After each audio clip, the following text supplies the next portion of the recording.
Bonjour, bienvenue parmi nous. Bonjour, merci. Est-ce que tu peux te présenter en quelques mots? Alors donc je suis technicien audiovisuel, plus spécialisé dans le broadcast, le live stream, la télé, tout ça.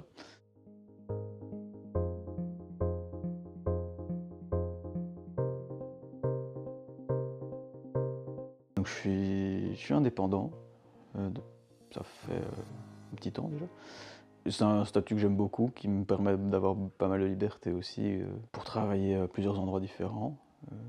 Est-ce que tu peux un peu plus aller dans le détail, expliquer ce que c'est vraiment technicien d'audiovisuel? J'aime bien dire c'est le mec qui court quand il y a des problèmes pour régler les problèmes. D'accord. Je peux un jour réparer du matériel, réparer des câbles ou des trucs du genre, tout comme créer des plans techniques pour préparer le tournage qu'on a la semaine prochaine, ou juste préparer un studio, une régie pour les réalisateurs. C'est vraiment préparer la configuration initiale avant le tournage pour que tout se passe bien au moment du tournage en fait. C'est vraiment. Ouais, préparer un peu le matériel, enfin la conception du studio. Oui, c'est ça, c'est vraiment mettre tout en place pour qu'il n'y ait pas de problème au tournage en fait. C'est vraiment la mise en place complète. Anticiper, quoi. Voilà. Alors, depuis quand tu t'es lancé dans ce métier? Ça va faire 4 ans. Ouais, juste à la fin des études en fait. Ok, et qu'est-ce qui t'a donné envie en fait de faire ce métier, de te lancer là-dedans? J'ai toujours apprécié cette partie-là. Donc l'audiovisuel, ça va faire 12-15 ans au moins que je veux en faire. Ouais. Je me suis acheté une caméra à mes 12 ans, je crois, parce que j'ai envie de faire des petits films et tout ça. Plus spécifiquement, pourquoi la télé? En fait, il y a un aspect plus technique qui m'intéresse beaucoup plus, avec l'aspect d'avoir plein de caméras. Comme ici, l'exemple Rien à dire. parfait. Je trouve ça beaucoup plus challengeant, quoi. D'accord. Voilà. Alors, justement, pourquoi tu t'es plus dirigé vers la télévision et pas le cinéma, du coup? Le cinéma m'intéresse beaucoup moins. J'ai pas eu beaucoup d'expérience dedans, donc je sais pas trop dire, mais ça m'a pas attiré plus que ça. Dès que j'ai commencé à faire de l'audiovisuel, j'ai été intéressé par ça. Je me rappelle que j'avais fait un petit stage d'observation avec une chaîne de télé locale du côté de Namur, aussi j'avais 15 ans, quelque chose comme ça, où j'avais découvert ce milieu. Et c'était vachement bien d'aller dans un van aménagé pour faire un tournage et tout. C'était très Waouh! chouette. Ah, tu pourras nous raconter des petites expériences comme ça après. Oui, certainement. Est-ce que tu pourrais me donner les avantages de ton métier et les désavantages? L'avantage, c'est qu'on s'ennuie jamais, hein. Ça, toujours des choses à faire dans tous les sens. Et en plus, ouais, ce qui se passe aussi, ce que je fais beaucoup aussi, c'est apprendre des trucs. Je continue à apprendre tous les jours des nouveaux trucs, des nouvelles techniques. Je rencontre plein de monde aussi, ça c'est chouette. Tu t'ennuies jamais, quoi. Je m'ennuie jamais, ça, clairement pas. Gros avantage. Ouais, ça c'est sûr. Les avantages, moi c'est pas un gros désavantage non plus, mais parfois il faut être prêt à faire des horaires un peu plus longs, des trucs du genre. Donc ouais, les élections, l'année passée, j'ai fait, je crois que c'était du 12h minuit ou quelque chose comme ça.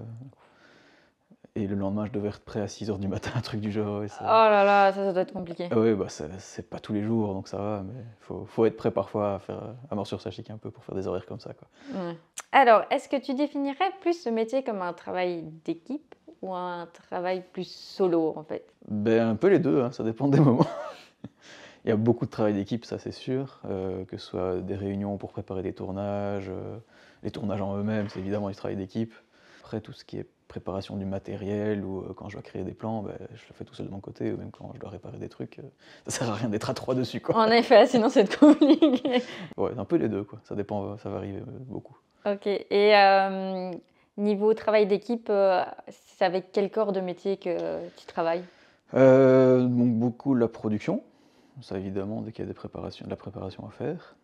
Après, il y a évidemment aussi sur le tournage, l'équipe sur le tournage, donc réalisateur, directeur photo, enfin, vraiment tout, quoi. Tout le Ouais. monde. Tout le monde, ouais, peut-être pas le partie marketing, quoi. Non, ça serait un peu bizarre. Je les côtoie, mais je travaille pas avec eux. Est-ce que tu peux nous décrire une de tes journées que tu as envie de partager avec nous? Tes petites anecdotes aussi que j'ai vues, que j'ai entendu que tu avais eu sur des tournages. Donc vas-y, à toi l'honneur. Une journée type, il n'y en a pas forcément, mais il y a toujours des trucs différents. Dès que j'ai un peu de temps libre, c'est réparer du matériel ou ranger le matériel qui revient du tournage, faire un peu un suivi complet de tout le matériel. Puis j'ai dû aussi, il n'y a pas très longtemps, juste remettre en place le studio, changer tout le décor. C'est retirer tout l'ancien pour remettre tout le nouveau.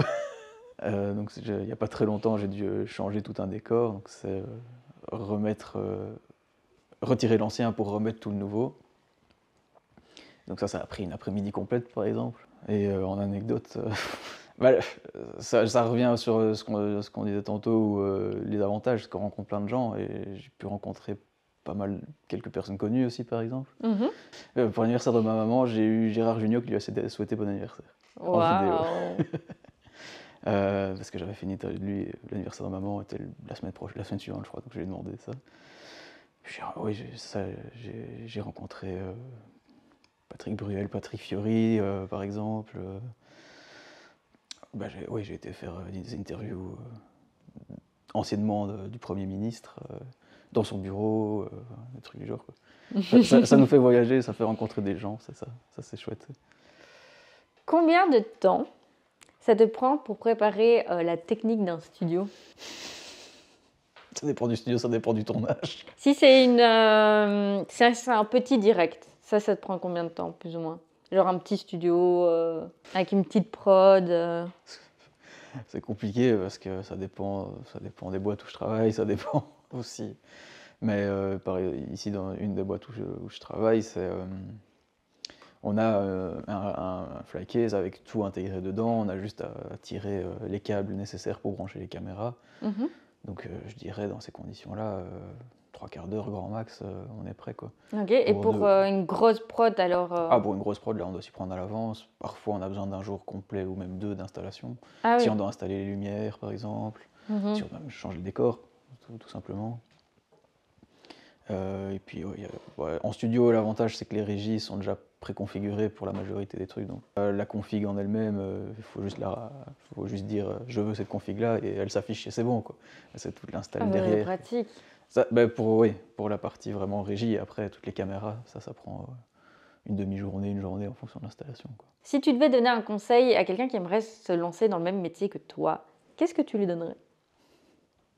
Bon courage. C'est tout. Non, franchement, ne pas se fermer des portes trop vite, parce que vraiment on se rend très vite compte que le milieu est minuscule. Donc je rencontre des gens avec qui j'ai fait les études par hasard parce que je commence dans une nouvelle boîte et je savais pas qu'ils travaillaient là, ou on peut très vite te demander officieusement tu penses de quoi de machin, parce qu'on pourrait être intéressé de travailler avec lui. Donc pas se fermer des portes et pas se faire d'ennemis. C'est très dangereux, le milieu est un peu de... tout se sait très vite au final, donc si tu fais de la merde à un endroit, ça va savoir à un moment ou à un autre, quoi. Donc, et être ouvert à l'apprentissage aussi, pas être sûr de tout savoir, continuer à apprendre. Ok, c'est toujours un métier en évolution, toujours, non-stop, ça s'arrête pas, quoi. Ça c'est sûr. Et si c'était quelqu'un qui voulait se lancer, genre vraiment il va commencer des études là-dedans et tout ça, qu'est-ce que tu pourrais dire sur ton métier qui pourrait donner envie aux gens de le faire? Faut pas se dire que ça va pas marcher ou que ça va être toujours la même chose, parce que c'est pas vrai. Faut pas se dire c'est de la technique, il y a d'office, je sais pas, directement beaucoup de maths derrière, ou je suis nul en maths, hein. Donc non, il faut pas se fixer là-dessus. Et en vrai, tout le monde peut finir par faire ça à partir du moment où tu as envie de découvrir ce milieu-là. De base, je suis monteur. Ça fait peut-être 2 ans que j'ai plus fait de montage. Je ne fais plus que ça. Donc, tout le monde peut faire ça. Quelles sont les qualités pour faire ce travail selon toi? Comme je disais, être toujours ouvert à l'apprentissage, ça c'est sûr. Être curieux, je pense que c'est pas mal. Rien que se mettre à jour sur une nouvelle technologie ou des trucs du genre. Et après, il y a toujours des moments où tu n'as pas envie de faire certains trucs, mais bon... Ça, c'est dans chaque métier. Il faut le faire à un moment ou à un autre, de toute façon, quoi. Donc, faut y passer. Ouais, c'est ça. Donc, parfois, un peu aussi être plus proactif, j'ai envie de dire. Je sais pas si c'est vraiment ça le terme, mais si tu vois qu'il y a des trucs à faire, fais-le avant qu'on te demande de le faire. Parce que tu recules juste le problème. Toi, tu as fait des études pendant le Covid. Oui. Et il y a certains... Je sais, comme on s'est retrouvés un peu dans la même école et tout ça. À fait. certains cours qu'on n'a pas eu de droit. Et je sais que, dont les cours de TV, justement, comment tu t'es débrouillé pour pouvoir être entré dans la TV J'ai et eu la là-dedans? chance. On a eu, effectivement, à cause du Covid, on a eu plusieurs trucs qui ont été annulés. 2 seuls exercices de ce milieu-là, j'ai pu les réaliser. Donc ça m'a pu donner aussi une petite expérience et me rendre compte que la réalisation de ce truc m'intéressait beaucoup moins. On avait eu droit à 2 exercices dans ce style-là, multicam, pendant les études, que j'ai pu réaliser parce que j'ai eu un peu de chance et qu'il n'y avait pas beaucoup de monde intéressé par ce milieu-là, je pense. Ouais. Et après, en fait, et après ça, j'ai eu, effectivement, on m'a appelé pour me faire mes premières expériences directement. Et donc ça m'a permis aussi d'apprendre sur le tas. Et ça que je dis, le milieu est petit, en fait on fait des rencontres qui peuvent t'ouvrir des portes énormes. Moi je pense à une personne qui est un directeur technique d'une chaîne de télé, c'est un peu mon mentor, tu vois, c'est lui qui m'a appris un peu toutes les ficelles du métier et tout. Et c'est un peu comme ça que je me suis développé après. Ouais, du coup, c'est grâce au contact que tu as pu ouvrir tes Ouais, portes c'est ça, dans le milieu, quoi. c'est en côtoyant des gens qui t'apprennent un truc, puis t'apprends ce truc-là à d'autres personnes, et en échange, tu apprends des trucs. En côtoyant des gens, t'apprends plein de trucs, quoi. Et ton mentor que tu dis, du coup, celui qui t'a tout appris, tu l'as rencontré pendant tes études ou Après. juste après? Et comment tu as su le rencontrer? Pendant un stage? Pendant Pendant que je travaillais. Pendant que tu travaillais? Donc, Il tu étais déjà lancé dans le milieu Ouais, je travaillais déjà, là c'était encore en partie en tant que monteur, mais je l'ai rencontré pendant que je travaillais dans mon premier job. Mais c'était du montage alors que tu faisais dans Là je ton- faisais du montage, mais il y avait déjà une notion de multicam aussi, on faisait des petits lives Facebook en matinale, rien Ok. d'exceptionnel, mais c'était le début, quoi. Et puis oui, il y a une chaîne de télé qui est arrivée dans le groupe où je travaillais, donc le directeur technique est arrivé en même temps. Et on s'est rencontrés et on s'est bien entendus. Et tu t'es lancé, tu t'es dit, c'est maintenant, c'est l'instant. C'était même pas volontaire, c'est venu comme ça parce que on a été amenés à travailler ensemble et il y a un bon feeling qui est passé, on a la même mentalité sur pas mal de trucs et parfois un peu le même humour nul aussi. Ok. Donc ça a bien matché, quoi. D'accord. Et ouais, c'est génial et je l'adore, ça. Ok. Donc aussi le conseil du contact, Ouais. se faire de contact. Le réseau, les contacts, tout, ça, le milieu. Mais c'est un peu dur quand tu arrives de nulle part, trouver justement ces gens-là. Tu aurais une petite astuce ou un petit conseil à donner?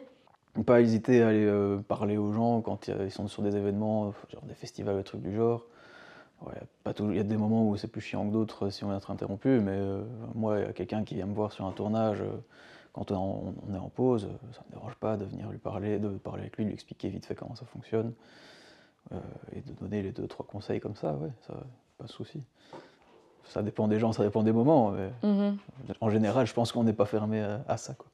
Ouais, mais quand tu n'arrives pas à être dans le milieu, c'est toujours un peu intimidant. Ouais, je comprends. Tu les vois là en train de travailler, tu veux pas déranger. Ouais, je comprends. Ouais, faut oser. Ah, ça, J'ai mis longtemps avant de le faire aussi, hein, donc je sais très bien. Mais c'est un pas, une étape. oui, c'est ça. Mais maintenant, je croise des gens avec qui je travaille tous les 3 semaines. On peut aller boire des coups ensemble, quoi. Ça, il n'y a pas de problème.